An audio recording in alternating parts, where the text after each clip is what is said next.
Kalian ingat dengan scene ini?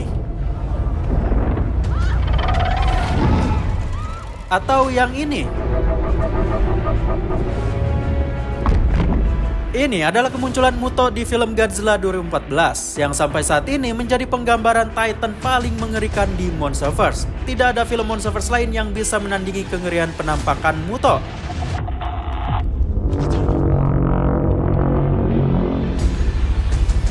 Kok bisa Titan yang tidak terlalu powerful ditunjukkan semengerikan itu? Kenapa film-film lain setelahnya gak pernah nunjukin adegan-adegan kayak gini lagi? Mari kita kilas balik dulu ngelihat kengerian Muto di film Godzilla 2014 guys.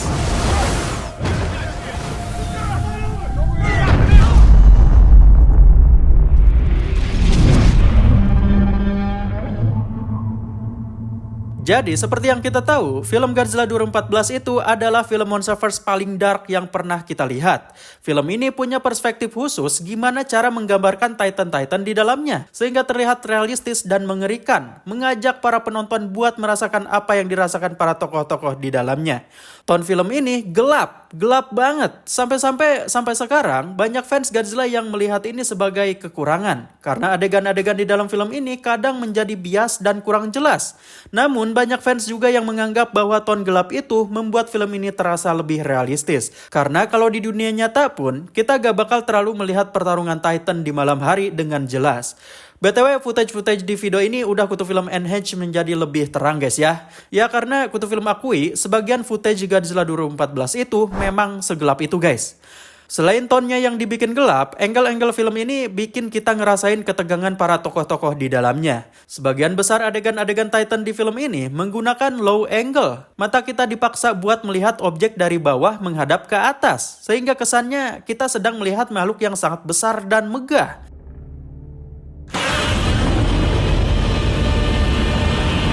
Jadinya terasa lebih realistis. Kita langsung sadar betapa masifnya Godzilla dan Muto itu.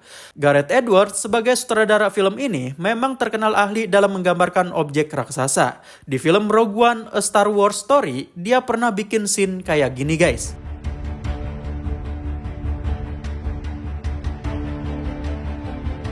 Scene yang nge-trigger megalofobia kita. Menurutnya, cara agar objek-objek raksasa terlihat besar realistik adalah jangan menunjukkan keseluruhan objek tersebut, bisa sebagian objek itu ditutup awan ataupun di-compare dengan objek-objek lain di sekitarnya yang bisa nunjukin perbedaan ukuran. Sehingga mata penonton bisa membedakan mana objek kecil di dalam scene tersebut dan mana objek raksasa. Makanya di film Godzilla 2014 ini, dia jarang banget nunjukin Godzilla dan Muto secara full body. Dia pasti nunjukin sosok Godzilla yang terhalang gedung ataupun nunjukin sebagian kecil dari tubuh Titan tersebut. Kalaupun ada adegan yang menunjukkan keseluruhan tubuh Titan kayak adegan ini, dia pasti mengkombinasikannya dengan objek kecil kayak kapal ini supaya menurut mata kita Muto benar-benar makhluk raksasa guys.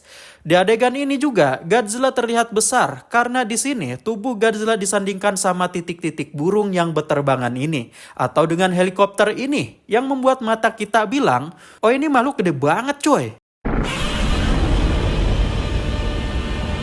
Sumpah padahal ini cuman ngeliatin Godzilla jalan doang, tapi kelihatan megah banget guys ya. Nah, hal tersebut juga lah yang membuat Muto terasa sangat mengerikan. Kutu Film inget banget pas pertama kali nonton Godzilla 2014. Scene ini horor banget guys. Kita kayak dibuat nahan napas dulu, mengira-ngira sebenarnya apa yang membuat pesawat-pesawat tempur itu bisa berjatuhan. Yang kemudian dari balik awan, Muto muncul. Seolah-olah itu adalah objek kecil yang perlahan menjadi sangat besar.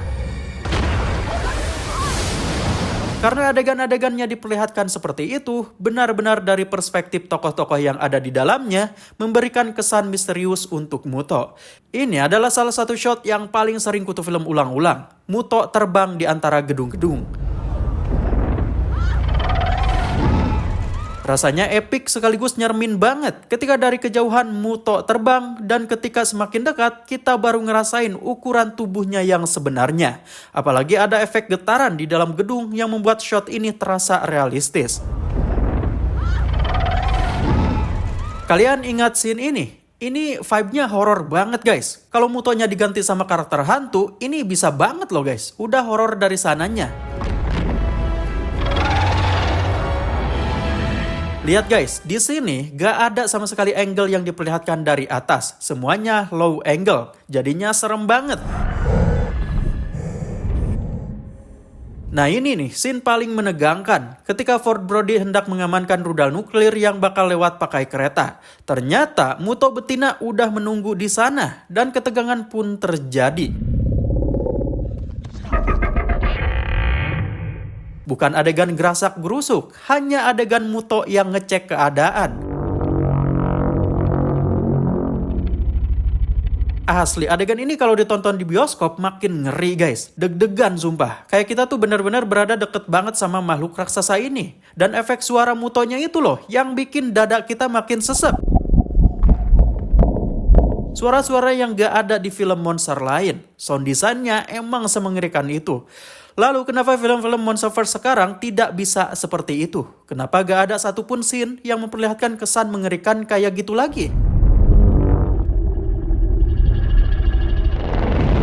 Jawabannya, karena film-film Monsterverse sekarang adalah hasil dari kritik film Godzilla 2014 guys. Waktu itu banyak fans yang ngasih kritik bahwa film Godzilla 2014 terlalu berfokus sama karakter manusianya. Sedangkan durasi munculnya Godzilla dan Muto itu sangat singkat. Bahkan Godzilla aja cuman muncul di film ini sekitar 11 menit doang guys. Dari keseluruhan durasi film 2 jam 3 menit. Alhasil di film Godzilla King of the Monsters, Godzilla vs Kong, dan Godzilla and Kong the New Empire, durasi kemunculan karakter Titan benar-benar diperbanyak. Filmnya benar-benar Titan sentris. Cuman masalahnya, semakin kesini, film-film Monsterverse terasa terlalu over. Kesan-kesan mengerikan udah gak ada, karena Titan-Titan udah gak kerasa misterius lagi lantaran udah sering muncul. Dan karena udah Titan sentris, pengembangan karakter tokoh-tokoh manusianya benar-benar gak ada, apalagi di film Godzilla vs Kong dan Godzilla and Kong the New Empire.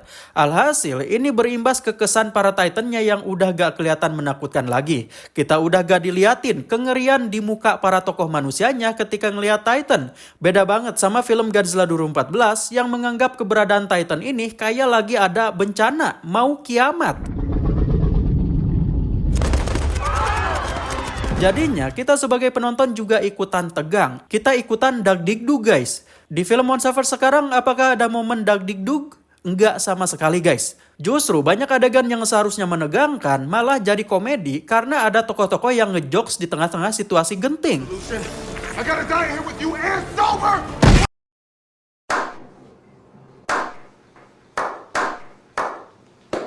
Nah sebenarnya alasan lain kenapa waktu itu banyak fans yang mengkritik film Godzilla 2014 adalah karena waktu itu film tersebut menjadi film pertama Hollywood sekaligus sebagai film Godzilla pertama yang muncul lagi setelah gak ada film Godzilla selama 10 tahun sejak film Godzilla Final Wars 2004 guys. Sehingga ekspektasi para fans terhadap film Godzilla 2014 adalah mereka pengen Godzilla-nya sering-sering muncul. Dan karena tidak sesuai ekspektasi, alhasil banyak yang mengkritik. Dan sekarang setelah banyak fans sudah tumbuh dewasa, sudah tahu arti realistis, dan sudah terlalu kenyang ngelihat Godzilla yang lebih petakilan di film-film Monsterverse terbaru, banyak yang kangen vibe film Godzilla 2014. Mulai banyak yang sadar bahwa film Godzilla 2014 adalah sebuah masterpiece yang setiap momen di dalamnya sangat berkesan.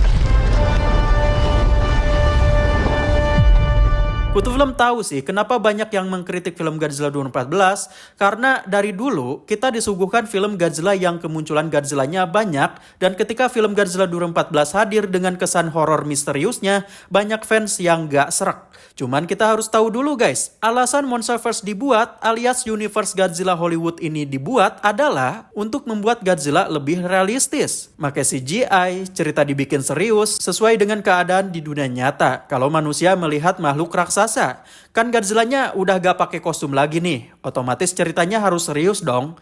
Nah tujuan awal Monsterverse dibuat itu kayak gitu guys, merealistiskan film Godzilla. Jadi kalau ada fans yang minta Godzilla loncat-loncat kayak di film jadulnya, ataupun ada yang minta Godzilla kayang, itu udah bukan tujuan awal Monsterverse lagi guys. Itu udah melenceng banget. Udah gak ada kesan realistis sama sekali. Gak ada bedanya dong sama film Godzilla jadul. Bahkan malahan pihak Toho yang sekarang udah lebih berkesan realistis guys. Shin Godzilla, Godzilla Animatrology, sama Godzilla Minus One, gak ada tuh nunjukin adegan Godzilla loncat-loncat dari bebatuan yang absurd kayak gini.